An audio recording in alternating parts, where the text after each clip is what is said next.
Good evening and welcome to a nice and warm Business 7 studio. It's bitterly cold outside, so I hope you are tucked in nicely for this program because it's packed with very, very interesting information.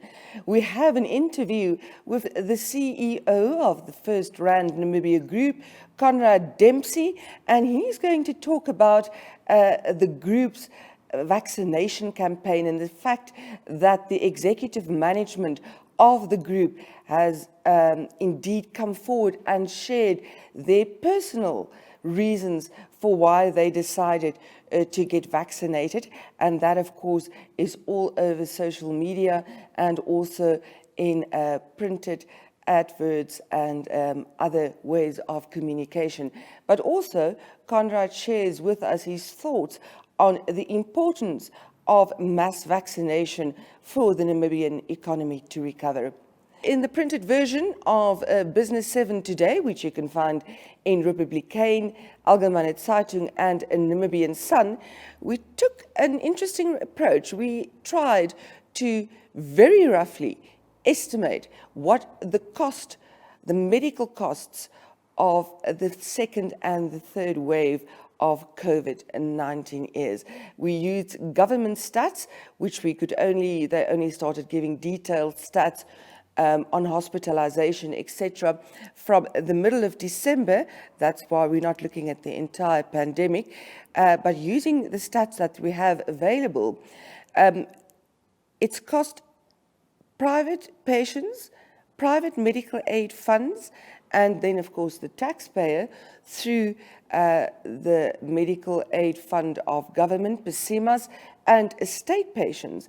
It has cost all of us nearly $500 million in just basic care since the second and the third wave. So we're looking at basic hospitalization, we're looking at basic ICUs, and a basic cocktail of medicine that is prescribed. So the cost at all doesn't even include when specialists and physiotherapists, etc., come into the equation.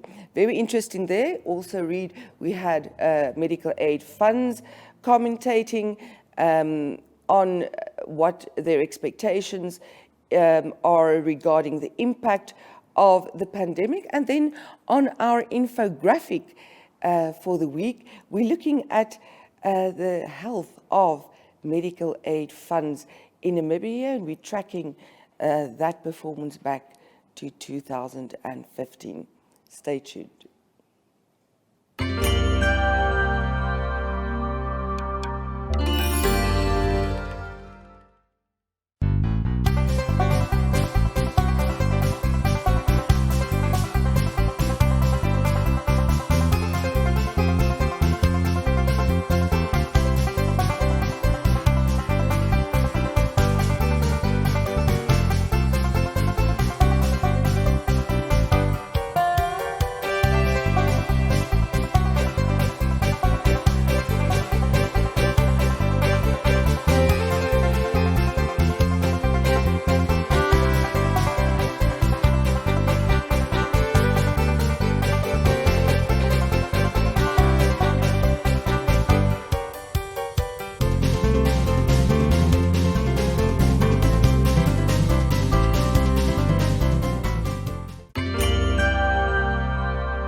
As promised earlier in the program, we are joined by the Chief Executive Officer of FirstRand Namibia, the group. It's Conrad Dempsey. Mr. Dempsey, welcome and thank you very much for your time in what I'm sure is a very busy and challenging schedule. Thanks, Jean-Marie. Yeah, really great to be with you this afternoon and looking forward to talking a bit about this very important topic this afternoon. Yes, it of course concerns the very important vaccination drive that the FirstRand Namibia Group is on currently. I'm sure everybody has seen the ads on Facebook and in the rest of the media of your top management coming out and publicly saying that you have been vaccinated and giving your reasons for that. I'd like to know, what was the rationale behind FirstRand Namibia taking a decision to do this? It's a very, very good question. When we started to look at where things are heading towards, and the third wave, early indicators were that it's coming. And we realized that we're in a very fortunate position. We've got the ability to mobilize resources, funds, mobilize our networks, and through that, hopefully make a meaningful difference in the process. And I think with that also, it's quite important to emphasize that it's not just a FirstRand initiative. This is a lot of very like-minded corporates coming together and taking hands to make a difference, to assist the ministry. Yes. So it's a fully linked into the Ministry of Health campaign. And if we look at the contributions that's been coming forward, it's been absolutely phenomenal. But maybe more specific to your question on why get involved in this.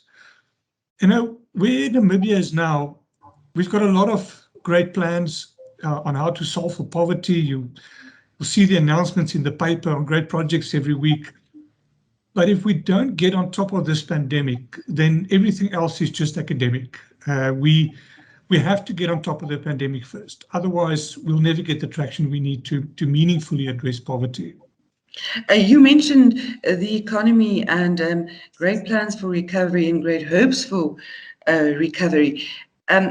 A lot of experts locally and internationally have already had their opinion about that. But in your opinion, how important is mass vaccination for Namibia's economy to recover?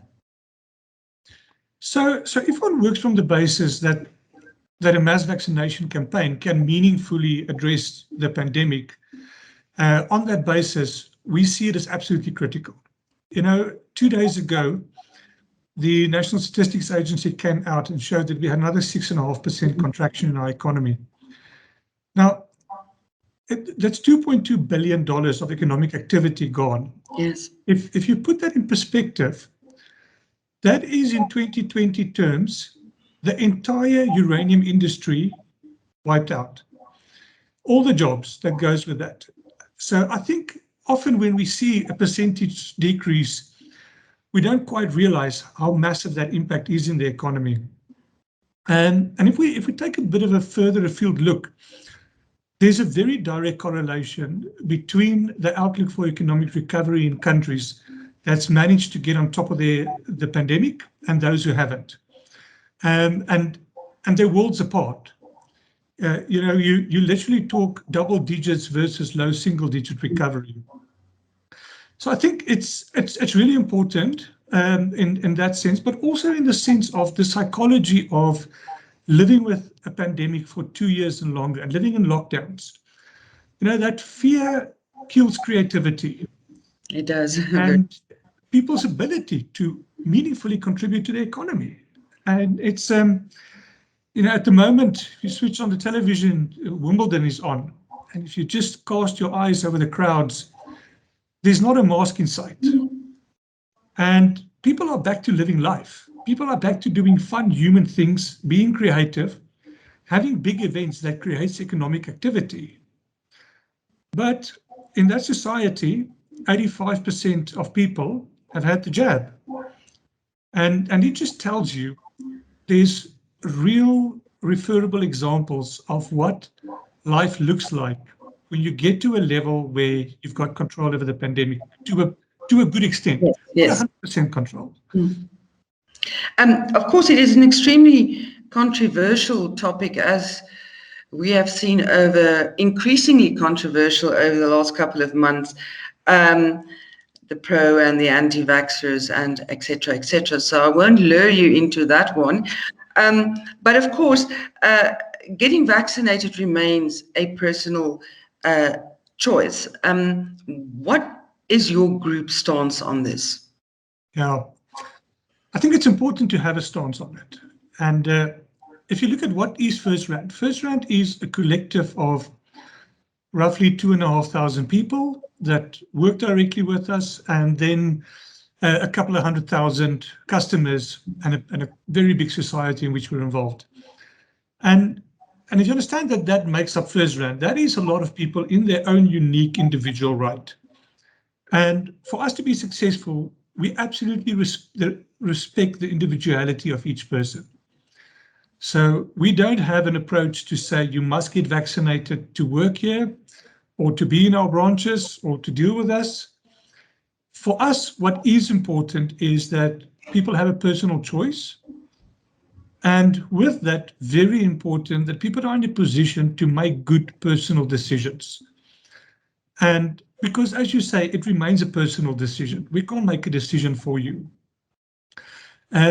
Within our organization, many of our executives made the decision to personally get vaccinated, and came out and told their story on why they did it. You know, you get the question a lot, and we thought, well, let's tell the story on why a lot of us decided to do it. And that helped certain people to make a decision to either do it or not do it. But we do think respecting that individuality is going to remain important. It's a pity that there's so much misinformation out there. And the challenge is to sift through that. And I suppose there's a big burden on the likes of yourselves in the media to make sure that it's unbiased, clean, logical information that people can work with. And if you just look at stats, you know, just in Namibia, the Ministry of Health has come out with some very interesting data earlier in the week, which shows that of the COVID deaths that we've recorded in recent time, 98% of those deaths are people who did not have the vaccine. So yes, it's very early days, and the statistical guys will tell us we don't have enough data points to draw conclusions yet. But at very early indicators, there seems to be a strong case to be made that there's a strong correlation between staying out of ICU and having the vaccine. Yes, yes. And you referred to it earlier about the massive and absolutely admirable role that the private sector is playing currently in helping government to alleviate the problem, as well as just hundreds and hundreds of ordinary people in the community. But coming back to FirstRand Namibia in particular, to which extent has the group rendered assistance during the pandemic? It's a very good question, you know, because you start this process last year and you get the announcement of something we have to do for 2 weeks to flatten the curve. Yeah. So we're now in year 2 of 2 weeks to flatten the curve. And we've realized over that time that to address this, the way we approach it, our thinking also had to get a lot bigger. I suppose a good place to start is, what did we just do in terms of our mandate to provide financial services to people? And there, the first priority was just to make it safe to engage with us. Make sure digital platforms are available to people, make sure our branches are safe, make sure our frontline workers in our branches are safe. And it's been phenomenal how that's fast-tracked the future. We didn't realize how future ready we were until we were put into a crisis. And people simply couldn't come and draw cash, you know, it was at points just too dangerous. Yeah. And that was great. But then also, you know, times like this put a lot of strain on people. So we provided relief to customers on loans for over 2 billion Namibian dollars of loans, where we had to provide cash flow relief, just to allow small businesses and households to see it through. And a lot of that is still ongoing, and on a daily basis, more of that is extended. But that's sort of the business side of it. We then also said, you know, on the size where we are, with the resources we have and with the partners we have, how do we assist government to tackle this? It was very early, very evident that our social and health infrastructure is simply not able to cope with this on its own. So there's sort of 3 things that came up then, and all of them in partnership with others. We realized in Namibia, partnerships is absolutely the way to get stuff done. Big committees and doing stuff on your own just doesn't get there. Mm. So the first one is we created early last year the Health Optimization in a Pandemic Emergency Fund, in short, the HOPE Fund. And we made 10 million available to that fund. And that allowed us to help in so many ways. We made a direct donation to government. We really upped sanitation and hygiene in many of the informal settlements in partnership with Development Workshop. We partnered with Co-Feed Namibia through the Bags of Hope initiative and gave them additional funds. We gave the ministry fever screening equipment and PPE kits, emergency respirators, a lot of medical equipment. And then some really exciting things. A hospital bed is quite a complicated piece of equipment.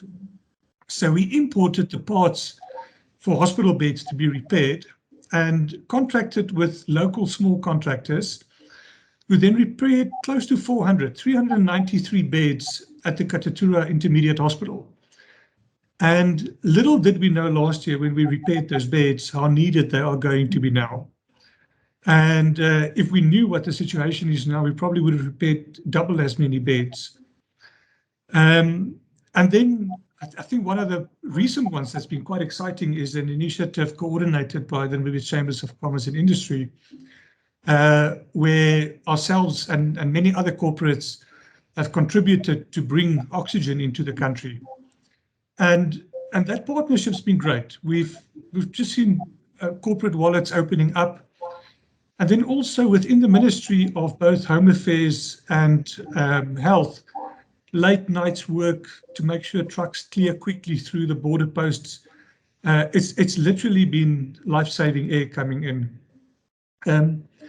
The other one that I think has been great is the Vaccines for Hope program that we spoke about a little earlier. Also in partnership with about 6 other corporates there, more coming on just as we speak today. And there we've raised 12 million so far.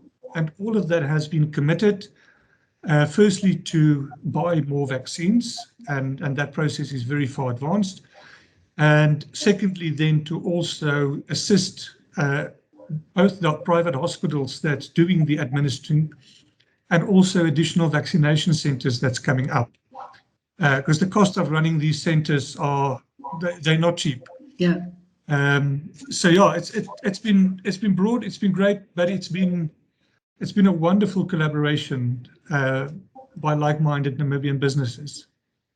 Yes, I have to say, at times it's very hard to see the good side of this whole crisis, but the way the private sector has been coming to the rescue and ordinary Namibians, it's simply heartwarming. So from our side, very much thank you for that, not only from NMH, but I'm sure from all Namibians. To end off our interview, on a personal note, what is your message to Namibians? So, Jamila, I think first message links to the discussion we just had. We just spoke about all the awesome stuff that a lot of big businesses are doing. But there's a lot of small businesses and individuals who are doing an absolutely massive effort on a daily basis. A little soup kitchen out of a garage, driving around at night, trying to find oxygen cylinders. And whatever that is, thank you. These things will never hit the newspapers. They're not going to be press releases on it. But those are the true heroes of this crisis. And then I think at a sort of a very individual personal level, I think we all need to realize that this is totally in our hands. And it's the decisions each of us make. If we probably made somewhat better decisions over the last 2 months, we wouldn't be in a lockdown now. And the devastating social economic effect of a lockdown is very well understood in State House. And probably why that decision was delayed a little bit. But unfortunately, there's no other choice. And our behavior determines how quickly a lockdown gets lifted again. So I suppose the ask is, and the personal message is, please make good decisions every day, and make sure you have information on which to make very good decisions. And lastly, please take care of yourself. We're a small country. We need every Namibian. We've lost a lot of capacity during this crisis. So with less capacity, we'll have to do more. So please do take care of yourself and if you can, also someone else. That was Mr. Conrad Dempsey. He's the CEO of FirstRand Namibia. Thank you very, very much of your time, and take care, and give our best to the rest of the group. Thank you. We'll do so. Thank you. Good afternoon.